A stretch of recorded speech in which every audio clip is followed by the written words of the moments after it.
If you were to ask me back in May of this year who my favourite Deltarune character was, I would have said Susie. If you were to ask me that question now, I would say Ralsei. But neither of these characters are the ones I find most interesting. That title goes to Kris Dreemurr. Kris is the most mysterious of the fun gang, and possibly the most mysterious character in the whole game. So why don't we take a look at everything about them? Their backstory, their personality, their motivations. Let's take a look at it all. Before we dive in, I need to tell you to like and subscribe, hit the notification bell and all that stuff. I want to begin by saying this video is both a character analysis and a theory about the future of Deltarune, and how I think Kris's character will develop going forward. We'll start off with a look at the kind of person Kris is.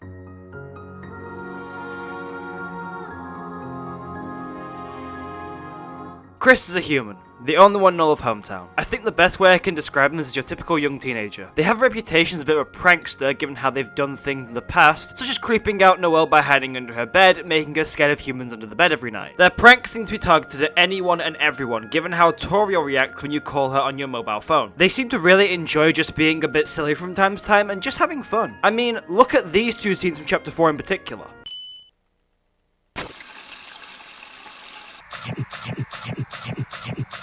Due to their prankster nature, they seemingly struggle to make friends growing up. They got on with Noelle, but that's more of a case of both of their parents getting along. I've been in friendships like that in the past, they don't ever stand the test of time. They looked up to Des from what we can glean from the subtext of this game, but I'm not sure how deep that friendship really went. Asriel is a confusing case. There seem to be many happy memories there, but anytime you make Kris bring them up, they seem neutral about them. The only true friend I'd say they've made so far is Susie, although they are warming up to Ralsei as they continue their adventure together. Kris and Susie just seem to click in a way that neither of them have with another character before this. Their personalities just mesh in a way that makes them get along really well. Susie also seems to be the first friend Kris has made on their own, given how Toriel seems to react in chapters 1 and 2. They partnered with Monster Teen,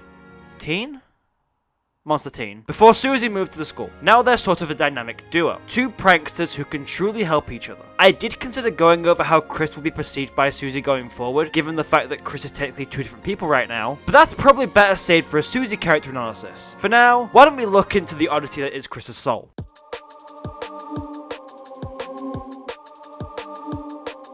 I think it's safe to say at this point that Kris only has one human soul within their body. Some of you may be confused why I'm even bringing this up, but it's mainly because there were theories at one point that theorized Kris had as many as 3 souls within their body, and Chapter 4 has added more hard evidence in favour of the one soul theory. The first bit of evidence towards this is the conversation on the phone in Chapter 4, where there are hints that Kris entering the Dark World without us is a very bad idea, although technically that's not the only interpretation here, even if it's the most obvious one. You could also say that we are unique in the sense that only our soul can seal the fountain, and a regular human soul isn't enough. But there's a lot of complexity and assumptions with that interpretation, and it goes against the fact that Kris really struggles to function on a basic level without us, prowling around weakly any time they don't have us. But for me, the main nail in the coffin for any multiple soul Kris theories is the fact that in the prophecy, Kris is described as the cage with human soul and parts. Human soul, singular, not plural. The prophecy is described as being incredibly accurate to the point where it even has an insult Lancer gives to Ralsei. If Kris had multiple souls, it would be stated in the prophecy. That also begs the question of if Kris's soul is their own, and if it is theirs, then how did we become able to control it? I have a few theories, all of which assume that Kris willingly lets us control them for the purposes of furthering their goals in the story. The first is that it isn't Kris's soul and they swapped it for the soul we control in the game. The second is that Kris allowed for their soul to be adapted in order for an otherworldly connection to be made. And the third is that human souls just have the innate ability to be controlled by otherworldly beings such as us. The souls in both Undertale and Deltarune are naturally red. Maybe red represents control, since it's not technically confirmed that it means determination. Wait. If red means control, then... Oh my god! Yeah, let's just move on from that, since I don't have much of an explanation for how the first two happen, and the third one terrifies me beyond belief. We should probably look into how Kris feels about the soul as well. I was just going to quickly say that they don't like us and move on, but I feel there's a lot more depth to their feelings regarding us. I'm not going to say they like us because that idea is ridiculous. I certainly wouldn't want someone directly controlling my actions, even if I needed them to. I think Kris's feelings regarding us range from neutral to hate, depending on what we as the player do, and that's just considering the normal route. We only really have to go against Kris in certain story moments, mainly in Noelle's house in chapter 4. But we do have other options to make Kris hate us, such as saying they'll never play the piano again, making them play the piano badly in the hospital, and possibly telling Ralsei to keep smiling. I'm not sure on that last one though. I've never done it, never intend to do it, and I know that saying it's okay not to smile brings Kris and Ralsei closer together. I guess since we've covered Kris's personality and their condition, we should probably look into everything that led to this. Let's take a look at Kris's backstory.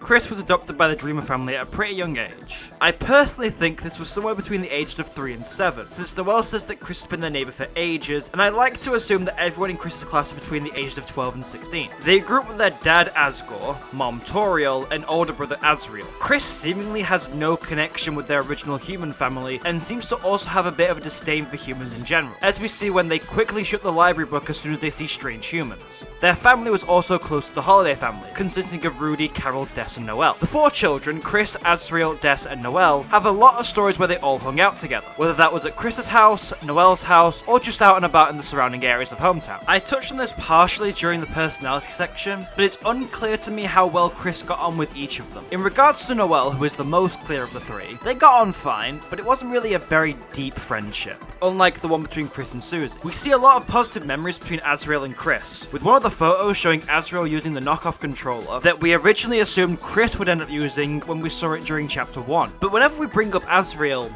there seems to be something Kris wants to prevent us from knowing about them. They shut their eyes when we try and look inside their room in Queen's Mansion, and they give a blank response when we make them pray for him in church. In regards to Des, it's not really clear how well they got on at all. From all the stories we hear, most of it seems to be Des scolding Kris for pranking Noelle constantly. I've seen some people use the theory that Kris is partially responsible for Des's disappearance as proof that Kris and Des were very close growing up, but that seems like a little bit of a stretch to me. If you've watched any of my videos before this one, you probably know very well that I really don't like when people act as if theories are complete facts. But I also think this idea misses a major part of human emotion. I would obviously feel guilty about causing someone I care about to go missing, but I would feel the same if I caused anyone to go missing. Personally, I do like to think that Kris and Des were close, and that Kris did accidentally cause Des to go missing, but it's important to keep in mind what is headcanon and what is factual.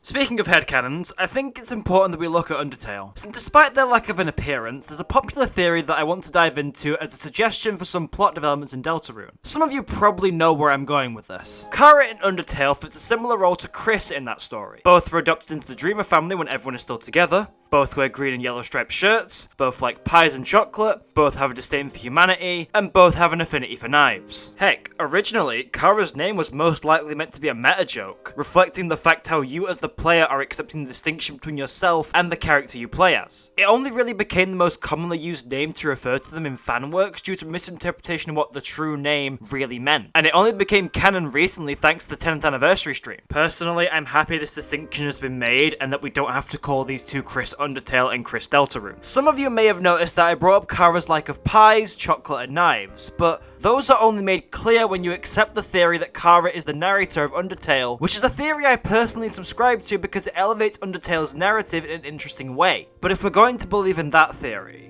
does it stand to reason that Kris could be the narrator of Deltarune? It's not a certainty, and there have been many videos analysing the inconsistencies with the narration in this game, but I feel like a narrator Kris does satisfy a lot of things that this game's narrator does. They make us wash our hands in the bathroom when the kitchen is a completely valid option. There's also some inconsistencies with some bits of information we get from Kris in chapter 4, with Kris essentially being locked out of their house, even telling Susie this fact, and neither of them questioning the fact that Kris just walks into their house at the end of the chapter. But the main reason I want to bring attention to the idea that Kris is the narrator is the fact that it means any information we can glean outside of dialogue is up for debate as whether it's truthful or not. Although I think details like Tenna being plugged in or not, along with most descriptions, are truthful, since it seems ridiculous for Kris to lie about everything. But why do they have incentive to lie to us anyway? Well, let's get into that.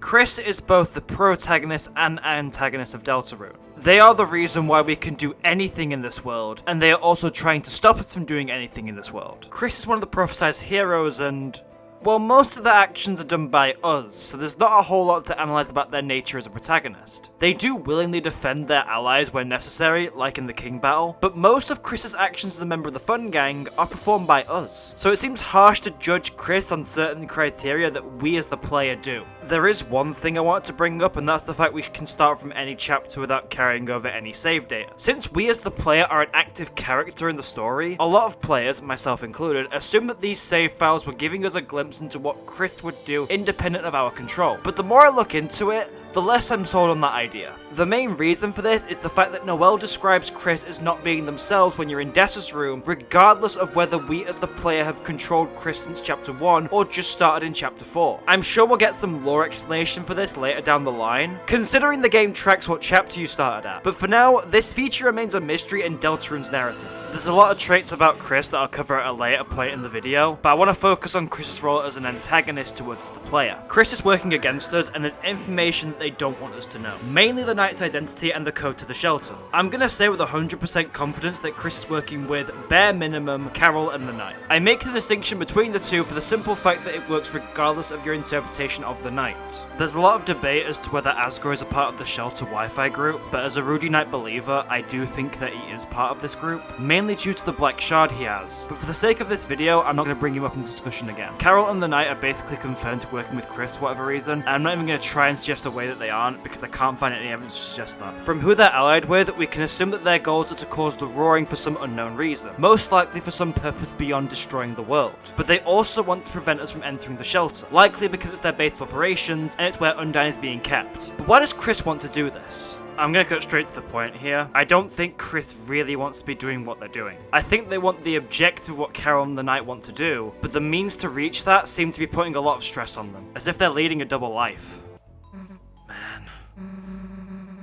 There's nothing that pisses me off more than people who don't tell you the whole deal. When Susie says things like that, it kills Kris to hear. To know that at some point in the future, their true nature and true intentions will show. And Susie won't be able to distinguish between what Kris did and what we do. They just want to scream out the truth and clear the air before things get messy. But they can't. They made a promise after all. A promise that took advantage of their character-defining trait. Heroism.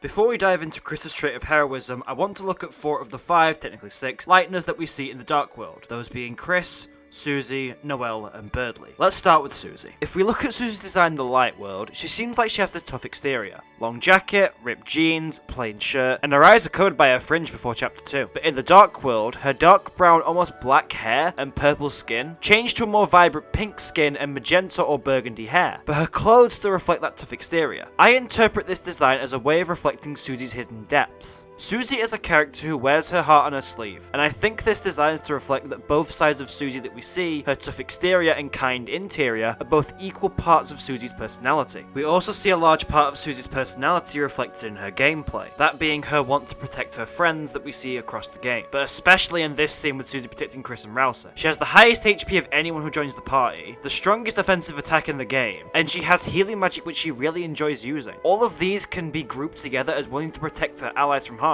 Her weapon of choice being an axe also reflects her tough exterior. Let's take a look at Noelle now. When I look at Noelle's Light World design, what I see is a character who looks like a traditional straight-A student who has a lot of expectations and parental pressure behind their good grades. When I look at her Dark World design, I see a lot more of Noelle's hidden depths and more of her personality shining through. Her white gown makes her look like a traditional cleric or white mage in an RPG, a character role that usually casts healing and support spells. And what do you know? Noelle has both Heal Prayer and Sleep Mist, 2 supportive spells. Noelle's design as a white mage also reflects a desire for Rudy to get better in the Light World. I'd argue that Noelle's Eye Shock also fits this category of showcasing Noelle's desire to support her party, mainly because of the freezing effect of the spell, but it also falls in line with how I justified Susie's Rude Buster falling into this category too. Snowgrave isn't part of this discussion, since it's not something Noelle naturally wants to cast. I know I counted Susie's healing magic in this discussion, but Susie willingly chose to learn healing magic, while Noelle was forced to learn Snowgrave. Birdley will be a bit quicker to cover here since he's not playable. His Light World design, like Noelle's, reflects a straight A student with parental pressure, and also just the typical nerd type character. In In the Dark World, his glow-in-the-dark armor and technical-looking glass makes him look like a type of space agent, and opens itself up to 7 million connections to Falco from Star Fox. His weapon of choice is the halberd,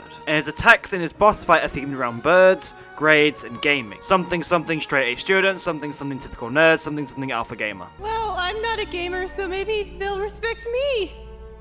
That just makes you a beta cuck. That's the difference between you and I, Silver the Hedgehog. I'm a alpha gamer.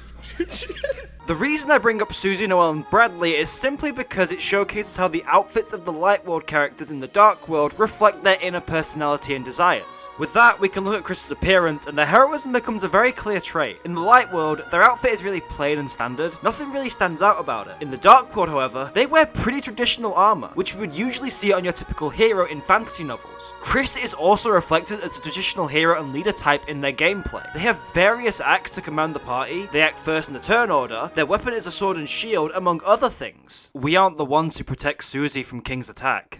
Kris does that.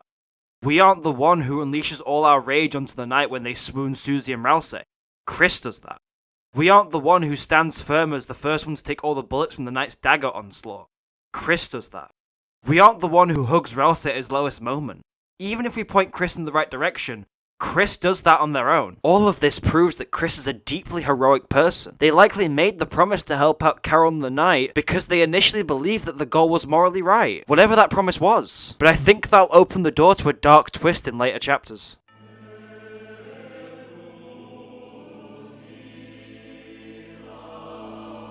There's been a lot of theorizing in the Deltarune community that one of the main trio will end up dying or sacrificing themselves to save the worlds from ruin. And it's an idea that I fully accept that I don't want to come true because I don't like the theory. I love these guys and genuinely don't want to see any of them die. But of the three characters, the most popular character I've seen as the one to sacrifice themselves is Susie. It's a theory that I think is interesting and would elevate the narrative, but I also want to throw Kris's name into the discussion. I think the evidence that I've put forward for Kris and Susie's personalities shows that both of them would be willing to sacrifice themselves to save the world, or even just their friends. Without spoiling any RPGs in particular, I can think of a few where a major character dies or leaves the party and they're replaced by what's essentially a clone character, or you're just given a powerful character once the sadness period of the character's loss is finished. Kris is technically the most expendable of the three in terms of gameplay. I'm making that specification because calling any of these three expendable sounds disgusting. Even if our vessel has truly been discarded, an idea that a lot of Deltarune fans reject, we can potentially make a new one, but I personally think the sacrifice would be done in the final chapter, especially since this idea comes from what must be done to save the worlds. Before that, I think Kris's heroism will shine in another way. I believe that Kris will completely abandon the Knight's plan, fully siding with the Fun Gang instead of this double life they seem to be leading right now. The main scene I latch onto when I think about this idea is the battle with the Knight, and how Kris does double damage to the Knight when Susie and Rousey are both swooned. In the moments when no one is watching, they stand firm in their beliefs.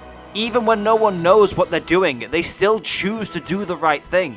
They still stand up for their friends and fight to protect them, even when it would be so much easier to give up and pretend to fall. That, to me, is Kris Dreemurr, and what it truly means to be a hero. But there's one thing about Kris's character that I've skimmed over and not really looked at too much in depth.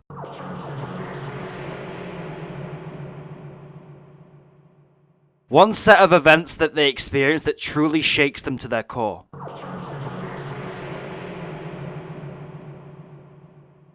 I hope you'll join me again to witness something very, very interesting.